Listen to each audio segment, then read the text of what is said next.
Mr. District Attorney, starring David Bryan. Mr. District Attorney, champion of the people, defender of truth, guardian of our fundamental rights to life, liberty, and the pursuit of happiness.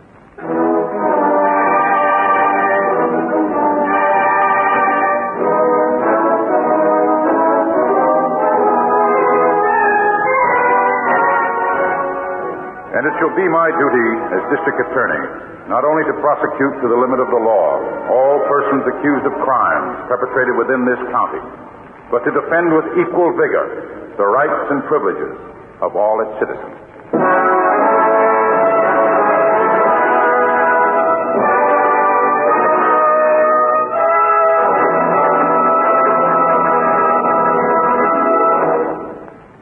This is David Bryan. In a moment, we'll bring you another case from the files of Mr. District Attorney. But first, a word from our sponsor.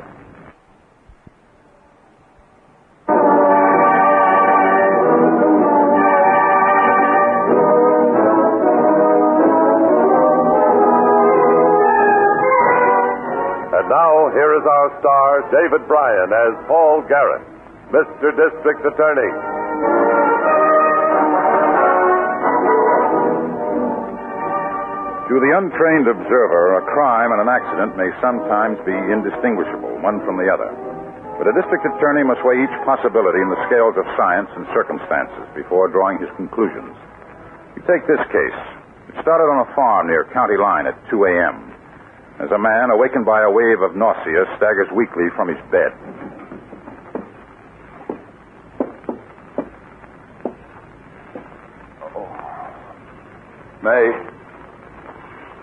May, where are you?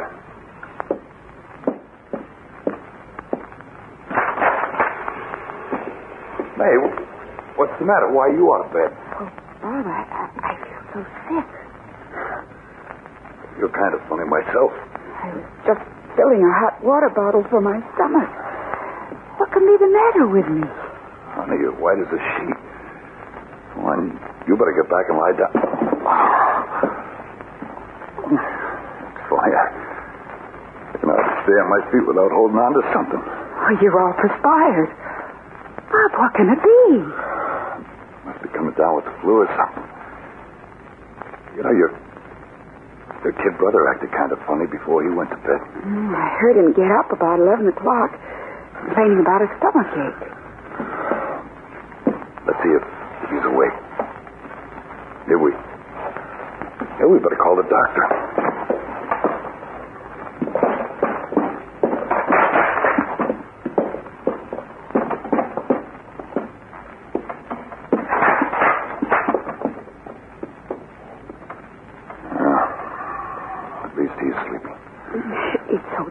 In here. I'll throw an extra blanket over him. Honey, he's 20 years old. He can get a blanket if he needs it. Come on. We better get back to bed ourselves. It'll only take me a minute to fix it, Bob. All right, you come on now. We'll call the doctor in the morning. Oh, I never felt so sick. Bob. What is it, man? What's the matter? Feel his face. Feels so funny. Bob, he's so cold. He isn't even breathing. No. Don't get yourself excited. I'll wake him up. Walter, wake up. Walter! Wake up, Walter! Walter! Doctor. Oh, Bob, what's the matter with him? I'll go down and call the doctor right away. Bob! Bob, don't leave. May. No. May, honey! I gotta get somebody to help. Gotta get downstairs to the phone.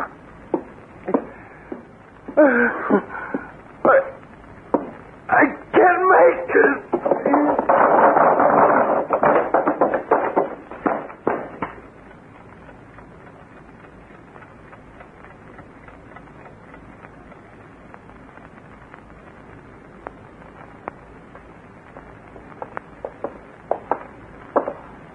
Medicine chest is in here, Chief. Bathroom right off the master bedroom. Mm-hmm. Well, it all looks harmless enough, Harrington. Home remedies, first aid materials. Lab boys seen these? Yep. Took samples from each bottle for analysis. Anything? Nope. Chief, it's got to be poison, though. 3 bodies, no sign of violence, no weapon. I know. How long did the medical examiner figure they'd been dead? Oh, since sometime night before last. A long time. Did the lab men check the garbage cans and the refuse containers? Yeah. No empty bottles of any kind. Just a few cans, a jar, vegetable peelings, things like that. Well, something killed them. Better have another look around downstairs. How long ago were the bodies taken into town? Oh, about 3 hours. Autopsy report should be ready pretty soon then, unless the doc runs into trouble. Yeah, well, I figured he'd want it as soon as possible, so I asked him to send it out with Miss Miller as soon as it was finished. Good. I think that the...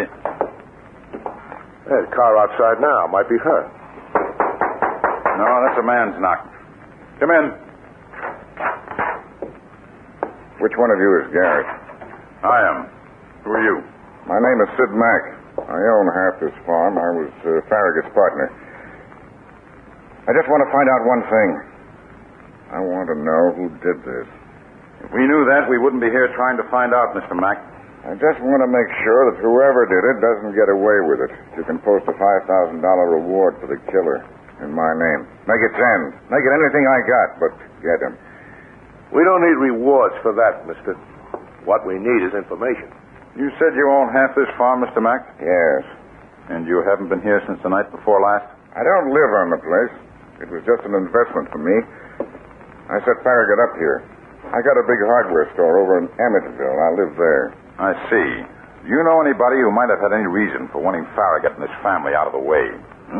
Out of the way like this? Why, it'd have to be a madman. Squad car just turned into the road, Chief. That's Miss Miller. Looks like Simmons driving. They're in. Right. We've been waiting for an autopsy report, Mr. Mack. Hi, Miss Miller. It may tell us which way to move. I hope so. Got Dr. Miller's autopsy report, Mr. Garrett. Good. Could he establish the poisoning agent? There wasn't any. There wasn't any. You mean he couldn't make an analysis? No, sir. There just wasn't any deliberate introduction of a poison. All 3 deaths were accidental. Well, let me see that report. Doc must have missed something this time, Chief. No, he didn't miss anything, Harrington. The deaths were caused by botulism. Botulism? What's that? The result of improper home canning of food. The report shows that the Farraguts made their last meal of green beans, potatoes, and canned sausage meat. The bacteria was unmistakable. It was the home canned sausage meat. Well, I guess in a way we can be thankful, Chief. It's nice to know it wasn't murder. Another way, I almost wish it were. Mr. Garrett. No, don't misunderstand me. I'm afraid we've got a greater and a much more dangerous job on our hands than just finding a killer. I don't follow you, Chief. We've been all over the house, Harrington. The kitchen, the pantry, everywhere. There's nothing in the house that's home canned. And no equipment for home canning. Hey, that's right. All we found was one empty jar on the kitchen drain board. Farm women do pass out samples of their home canning to friends and neighbors, Mr. Garrett. That jar might have been a gift. Quite a gift. Like a stick of dynamite with a lighted fuse. What you're trying to say is that somebody around here might have a pantry full of poison and not know it. That's exactly right, Mr. Mack. The Farraguts are dead, but dozens of others may die the same way unless we find out where that sausage meat came from, and fast. Harrington. Yep. Get all available local police on this with a couple of squads sent out from the city. I want the sheriff and all his available manpower, too. Right. Fan them out for a 20-mile radius. I want direct contact with anybody in the area who can't be reached by phone. See if anybody they can reach gave the Farraguts a jar of sausage meat. Get right on it. I'll have it set up in 20 minutes. Miss Miller, you'll be in charge of the phone campaign. Special operators from the phone company. All that they can spare. All listings in this area to be called. So where will you be? I'm back at the office, praying that we don't get any more calls from the hospital or the morgue before we find the source of that jar.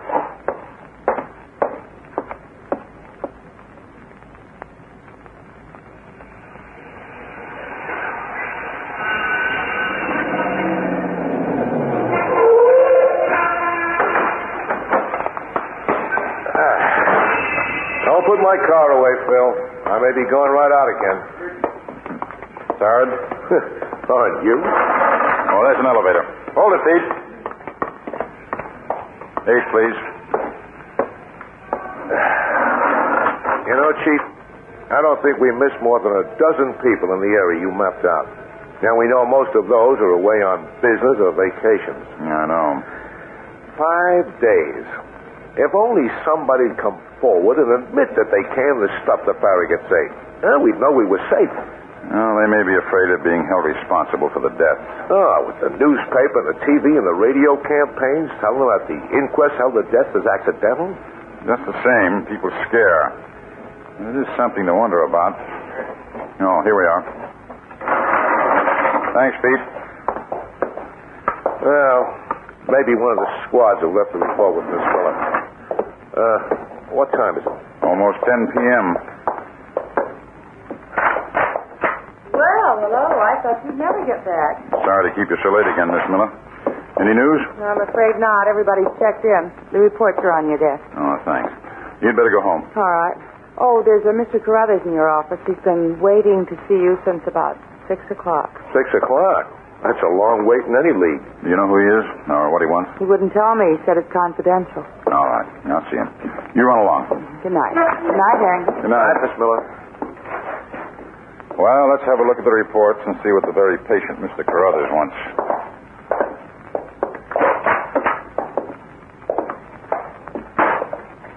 Mr. Carruthers? Oh, excuse me, I almost dozed off. Oh, it's all right. I'm Paul Garrett. This is my assistant, Mr. Harrington. Well, Anything we can help you with? Yes, I flew down from Hartford to see you, Mr. Garrett. I'm an investigator for the Eastern and Frontier Insurance Company. Mr. Garrett, we understand that you're still investigating the deaths of Robert and May Farragut and her brother, Walter McMahon. Well, we're trying to locate the source of the food that killed them, if that's what you mean. Then, this isn't a criminal investigation. didn't you get a report on the inquest verdict? Yes, but you can't blame us for being interested when a beneficiary submits a claim for $30,000.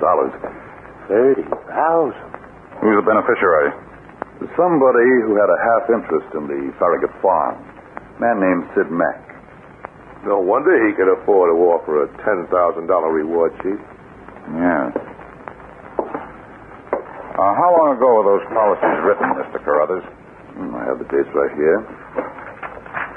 Let's see, just a little over a year ago when Mack bought his interest in the farm. That's the main reason my company wanted to be certain about your investigation, Mr. Garrett. It's a routine matter, of course, for partners to insure each other, but... This involves Farragut's entire family. Yes. However, since there's no criminal investigation, you'll have to honor Mr. Mack's claim.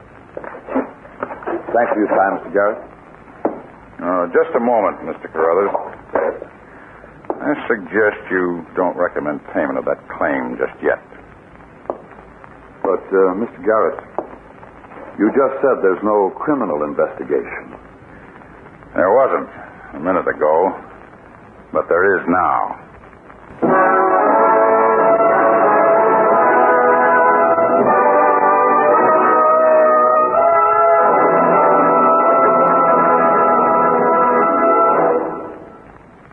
This is David Bryan. Before we continue with Mr. District Attorney in the case of the canned death, here is an important message from our sponsor.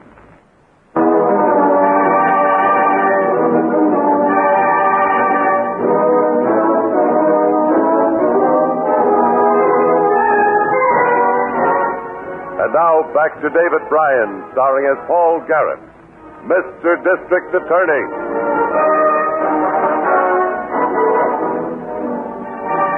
The coroner had listed as accidental the death of 3 persons, all victims of botulism, a deadly food bacteria resulting from improper home canning. In trying to locate the source of the lethal food to prevent other fatalities, we came into contact with an insurance investigator who disclosed that the 3 dead people had been heavily insured and that the beneficiary was Sid Mack. Harrington and I got a search warrant for Mack's house. Mack had already left for his hardware store, but we were admitted by a hired girl who disappeared as we were making our search. Well, there's nothing in the kitchen, Chief. Well, there's nothing in the pantry either, Harrington. Now, let's try the cellar. There's a light switch on the side there. Yeah. That hired girl scooted in a hurry, didn't she? Probably gone to Mac's hardware store to tell him what we're doing. Yeah. Should have kept her here until we finished. It doesn't make any difference. He'd know sooner or later. And if there's anything here, he won't be able to stop us from finding it. We're not going to find anything, Chief. If there was more of that contaminated food, he'd be stupid to have it around. And if he killed the Farragut's, he's not stupid. This whole job is too clever. No crime is perfect, though. If there was a crime, there's been a slip someplace. Let's move those crates. Okay. Nothing in these, Chief. Try the barrels. Hold it, Harrington. Somebody came in upstairs. Must be Mac. You down there, Garrett? That's right, Mr. Mac.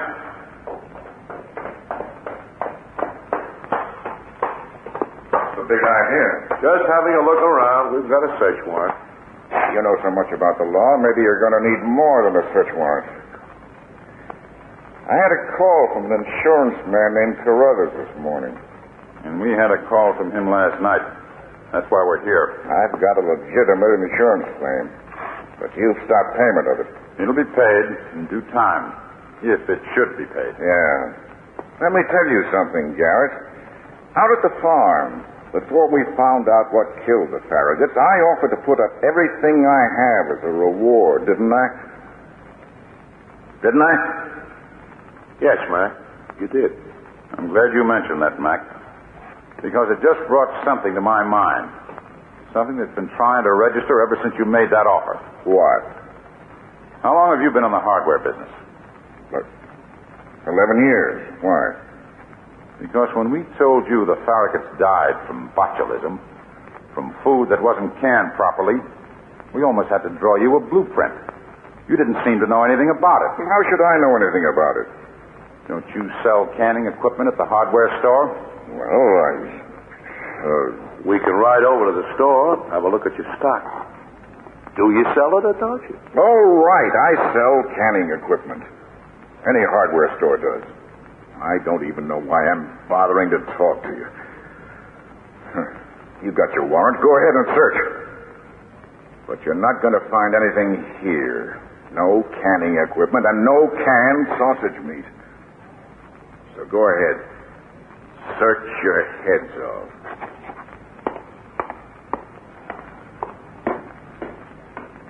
He knows something about those deaths, Chief. He practically told us right to our faces. Yes, he's pretty sure of himself. We haven't got a case, and he knows it. He could have brought canning equipment home from the store, then dished it when he was finished. He'd need more than just equipment, Harrington. Huh? What? Pork. Hog meat. Quite a bit of it, too. Botulism bacteria isn't easy to cultivate, even deliberately. It would probably take quite a few tries before a poisonous batch developed. Well, we can check butcher shops. And the farms. He might have had one butchered at some farm around here. Yeah. Means we got to comb this whole section of the county again. We either do that or what? Or let a man get away with a triple murder. I'm sorry, Chief. I didn't mean it the way it sounded. Let's go.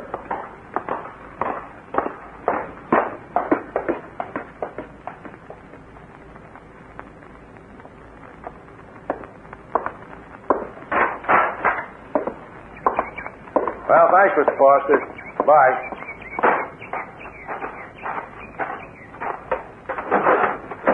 Any luck, Harrington? No, nothing. Just like the others. He might have given me some kind of a lead, though. Like what? Well, it seems there's a place we missed when we were making our fish check around here. It's not really a farm. Well, what is it, then? It's a place off a dirt road about a half-mile north of here. Forrester says there's an old woman living in a shack back there with her grandson. Her name is Annie Hibbs. Well, what did Forrester say about her? He had to think hard to remember the name Annie Hibbs, Chief. They usually call her by a nickname. They call her the Pig Woman. She raises hogs. That's our next stop. Forrester says she's kind of strange, Grandson is feeble-minded. They had him at the state asylum for a while, but he was harmless, so they let him go. And why are you looking so worried? Well, hogs aren't the only animals up there, Chief. Forrester says they've got the meanest dog in the state. And don't they keep him tied? Yeah, but he chews loose. And he hates everybody but the old lady and her grandson. Well, we've got to see those people. It's going to take more than a mean dog to stop us.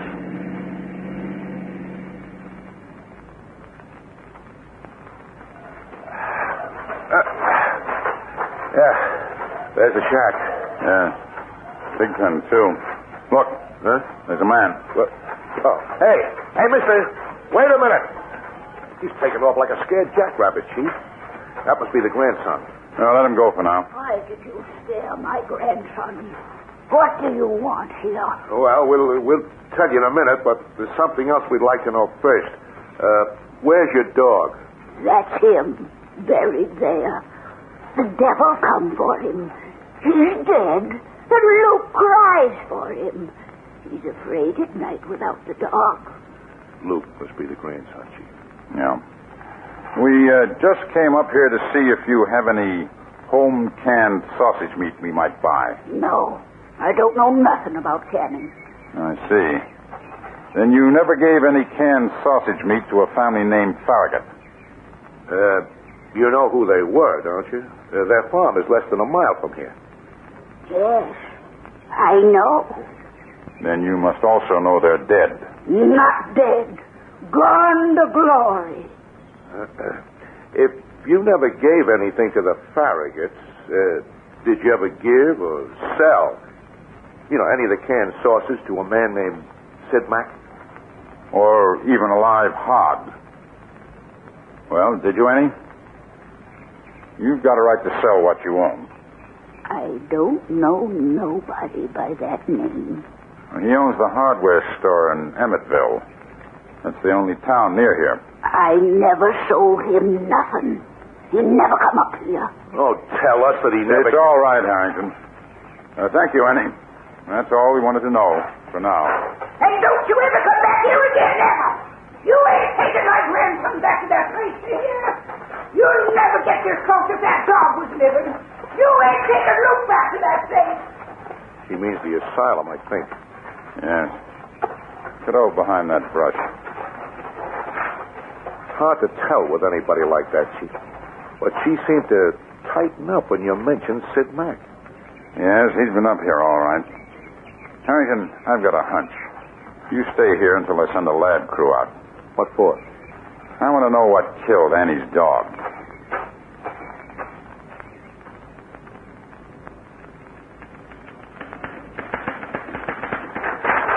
Miss Miller? Oh, yes, Mr. Garrett? No word from Harrington yet? No, sir. Radio division tried again about 45 minutes ago and still can't reach him. Or the lab car. The spot where that dog was buried was close enough to the road for them to hear the radio calls. You better order my car. I'll have to go. Chief, we got it. The whole case is cracked wide open. What happened? Botulism killed the dog, all right. We caught Annie's grandson. When we calmed him down, he told us the dog had died after Sid Mack had brought a jar of meat up for them to feed it. And the city is mine. And we still haven't got him cornered. Why not? With Luke's background in the asylum and a smart defense attorney in court scaring him and confusing him, his story wouldn't hold up. Not even if we could produce a few more jars of the contaminated batch with Mack's fingerprints all over them? You've got them? More than 20 jars. Luke showed us where Mack buried them, about 100 yards from the dog's grave. So that's why radio division couldn't reach you. That's right, that's why. What time is it, Miss Miller? 4:10. Good. Come on, Harrington. We can make Emmettville very nicely before Sid Mack closes his hardware store.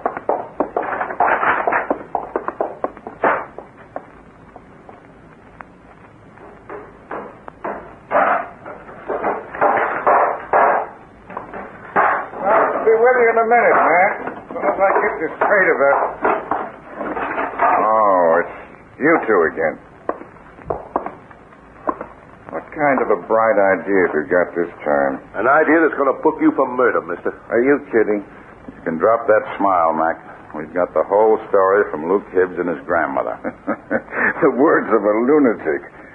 Doesn't the law say something about a reasonable doubt, Mr. Garrett? Not when we've got some buried samples of your canning, with your fingerprints all over the jars. Just yours. So? Like you once said, I sell canning equipment. And if I sold those jars, I handled them. And my prints were on them. I think my story's good on that point. I don't. Because those prints were put on the jars after they were filled and the canning completed. Any prints that were on them before that would have been steamed off in the process of canning. And proving that to a jury won't be hard. Don't you raise that claw hammer, Mac. Don't make me put a bullet in you because, frankly, mister, I'm tempted. Wait a minute. Don't let him talk like that, Mr. Garrett. I dropped it. I'm not resisting. All right. Just keep it that way. Let's go. You've got it all wrong, I tell you. It was all an accident. Save it for the jury. Hold it a second, Mac. You'd better lock up. You won't be coming back. Well, what can I do? What can I do to square this? Bring 3 people who trusted you back to life. Go on. Lock it.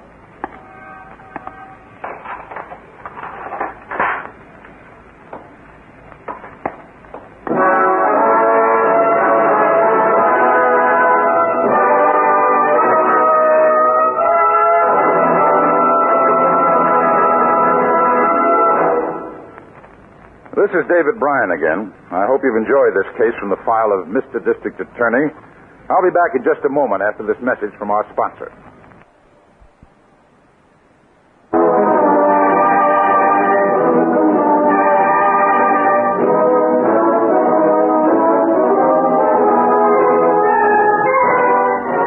Now, here's the star of Mr. District Attorney, David Bryan, with a word about the program you have just heard.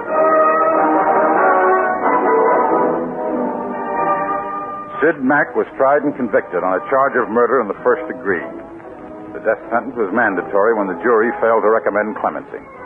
And now this is David Bryan inviting you to join us when we present our next case based on the facts of crime from the files of Mr. District Attorney.